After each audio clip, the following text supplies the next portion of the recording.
Hello, everyone, and welcome to the channel. I'm Mark. And I'm Rob. And today we're going to talk about whether or not Caitlin Clark should be the favorite to win the WNBA MVP in 2025.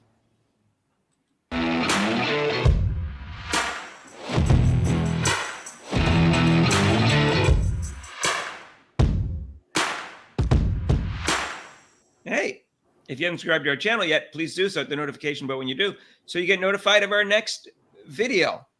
So there's Las Vegas odds already out for the MVP in 2025, Rob. And they actually favor for A'ja Wilson to get her fourth MVP slightly. And Caitlin Clark is number 2. It's like plus 200, plus 250. And then there's different Vegas odds, but some of them have Napheesa Collier third and some have Brianna Stewart third, but they're like at 600, 700. So clearly the two favorites are A'ja Wilson and Caitlin Clark, and then third and fourth are Brianna Stewart and Napheesa Collier. I believe Napheesa Collier is almost in the top 3. I think she got better she's 28. She obviously got better from 3 years ago to 2 years ago, and from 2 years ago to last year. She went to fourth in the MVP voting 2 years ago and to second this year. And so I think she's getting better. And so I think she's definitely a threat to win the MVP next year. And she's on a good team that wins. And obviously A'ja Wilson's at her peak still. They're both 28, I believe. And Brianna Stewart is a little bit past her peak. Maybe she's going to be 31 next year. But she's on a team that won the championship, and they're going to be good again next year. So obviously that goes into people's MVP voting, because whether the team wins or not. And then we got the Fever, who just fired their coach. And I think that is the key, Rob. I think that increases Caitlin Clark's chances of winning the MVP. And I'm curious to see whether or not the Las Vegas MVP odds change because they fired Christy Sides and hired a new coach who's bound to be a good coach, because the odds that I just talked about are from 6-7 days ago, and there's no new odds since the firing of Christy Sides. I think so. To see if they change. I think so, Mark. It's definitely going to change. You know, like we mentioned, it's 1, 2, 3. But I think, Collier after the Olympic, playing in the Olympics, and then also after the break, she was definitely I think she was a better player than Wilson towards the end. She was playing as well as anyone in the league after the Olympic break and in the playoffs. No question about it. All around. I mean, defense. She was defensive player of the year, yeah. Yeah. So she's odds on. But with Clark, definitely with a new coach. I mean, that'll bring in more. That'll bring the wins that we talked about that they should have had instead of on the side. That sides blew. Those wins with those extra wins that at least we said like at least 6 or 7 games that could have won. So now I want to see what ESPN does, because ESPN and other people's gave the MVP award to A'ja Wilson after like 2 or 3 games this year. Yeah, and then was clamoring it should be unanimous halfway through the season, which I've never heard that before. I've never heard either of those things before so early. And so I'm wondering what they're going to do next year. Are they going to try to say the same thing, or are they going to say, oh, Napheesa Collier should be the MVP this year because she was second and she didn't win it and she was upset, and got to have a black woman be the face of the league and win it? Or whether they're going to be more balanced in their viewpoint in terms of who they think should be MVP early on. I've already voted for Caitlin Clark for MVP. Because I already know what the rules are. The rules are you can vote for someone right away. You don't have to wait for the season to develop or anything like that. So I've already voted for Caitlin Clark. Just so you know, I have nothing against Napheesa Collier. I put her second already. Just what do they do in sports? The odds-on favorite, is that what they say? The odds-on favorite. Right. But let me tell you why I think she should be the favorite. I think that she would have had a better year this year if she had a better coach. Her numbers would have been better.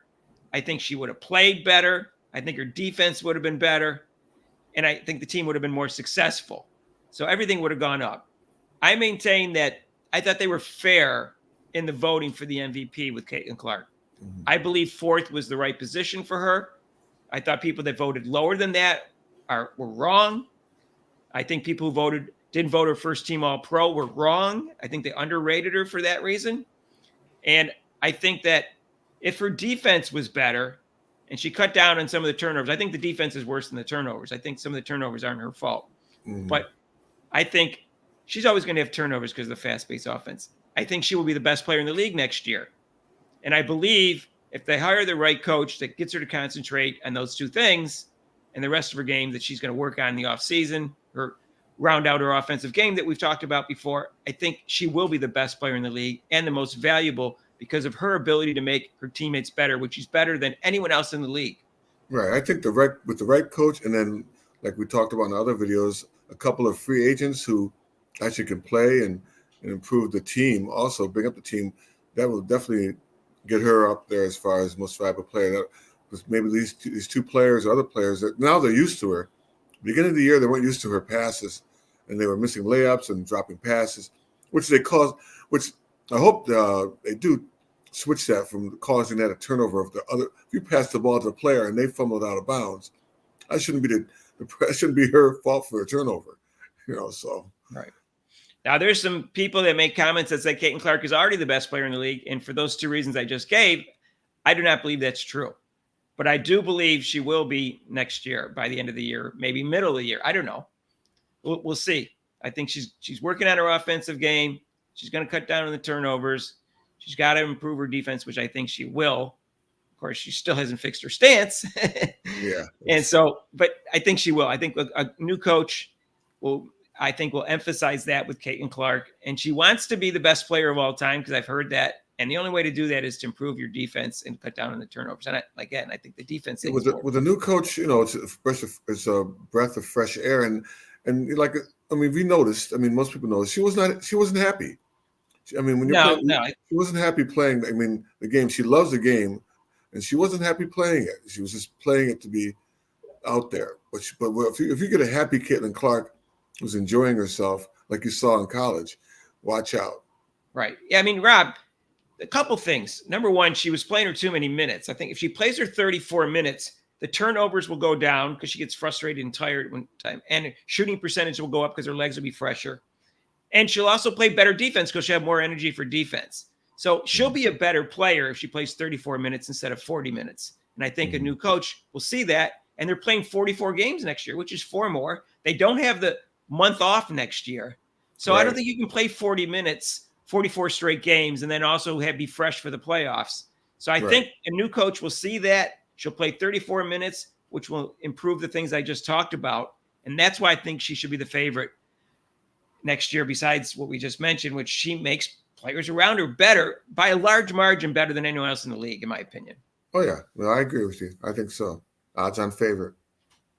So we'll see. I think it's like a three-way thing between her, A'ja Wilson, and Napheesa Collier.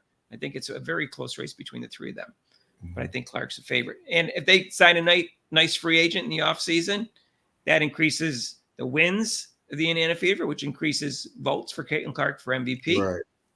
Mm-hmm. So, but I can just tell you, like, if your coach sucks and your coach doesn't back you up with the refs, your numbers are going to go down. I'll give you some examples that took place in this particular year. For instance, I saw 6 times where it was a foot foul that wasn't called, where Caitlin Clark made a pass and the person stuck out their leg or whatever.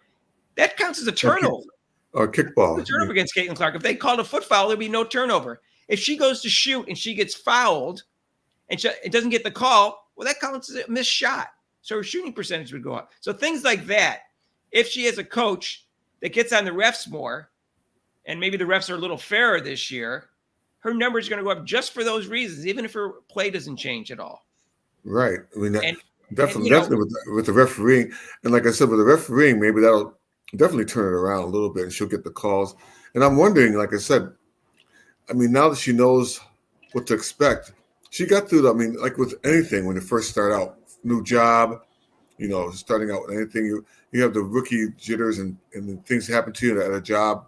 And now you're used to like, okay, now I can go a little faster at my job. I'm just learning this job, even though I know basketball, but I would still have to learn how to play against these circumstances. So now she's like, okay, they've thrown everything at her. What else can they throw at her?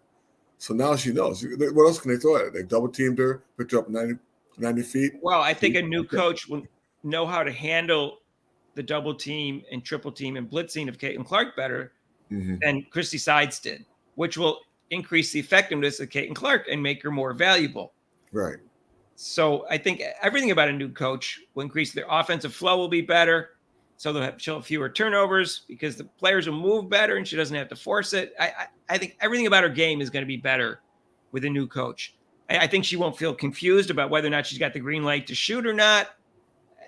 Everything. And, she's going to be a new coach. She's going to feel more comfortable and her attitude's going to be better. She won't be frustrated all the time. Everything about a new coach tells me her play is going to be better.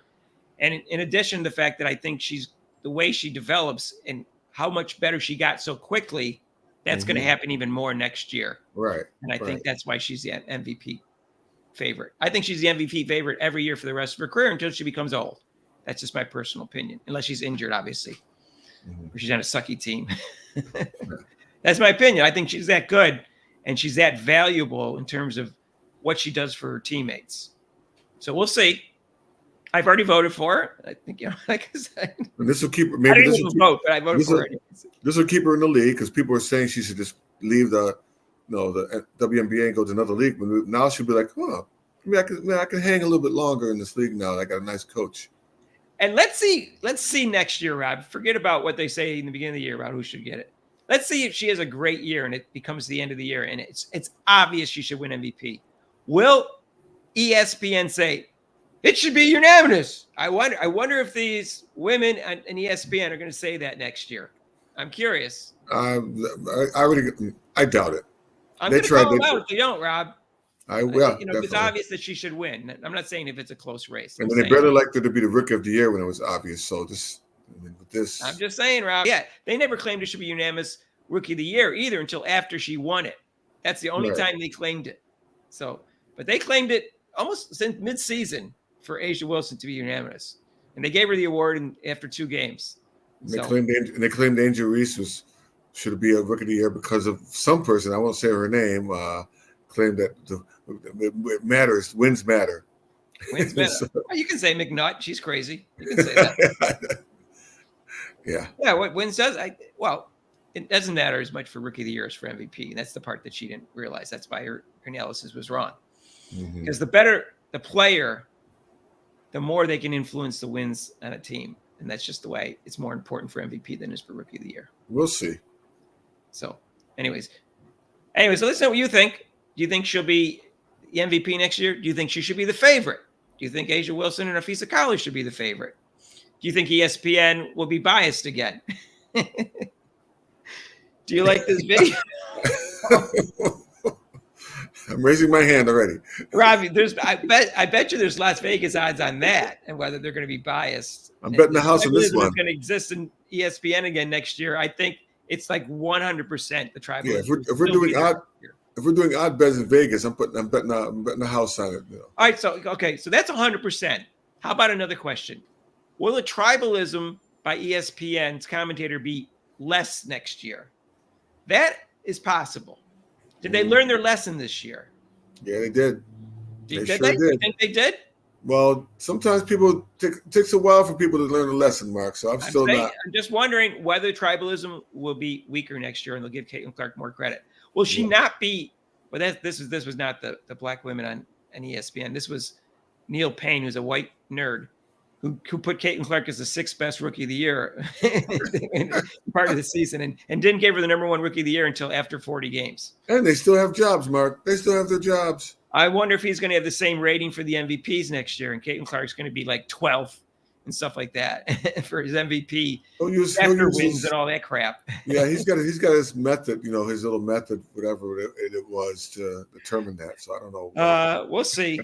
Anyways, I think she's the favorite, and I'm predicting that she will win. And by mid-season, she'll be the best player in the league. Maybe at the end of the year, I don't know. It's close. Mm-hmm. All right, that's my prediction. I know some of our listeners think she's the best player in the league right now. I think they're completely wrong on that one. If you watch the playoffs and you see the defense that Breanna Stewart and Nafisa Collier played in the finals, there is a different level Caitlin Clark compared to her defense. And they're also very good offensive players. So I don't know how you can do that. I know they don't make their teammates better like Caitlin Clark does, but I think that's the reason I'm still going with those two, and A'ja Wilson is better than Caitlin Clark. But it's not by a large margin. Caitlin Clark is the most valuable offensive player in the league and the best offensive player in the league. No question about it. And the most potential. Mm-hmm. So I think she will be next year. That's my take, and I'm sticking to it. Right. So let us know what you think down below. And if you like this video, hit the like button. If you haven't subscribed to our channel, please do so. And hit the notification bell when you do. And join us for a live show. You can debate this with me tonight. You can call in if you want. I'll leave the number up there and you can. And it's the live shows 6 to 8 Eastern time every Monday except for major holidays. And if you want to donate to this channel, you can with super chats and super thanks down below. And there's a link to PayPal. And we'll see you in the next video. Peace out.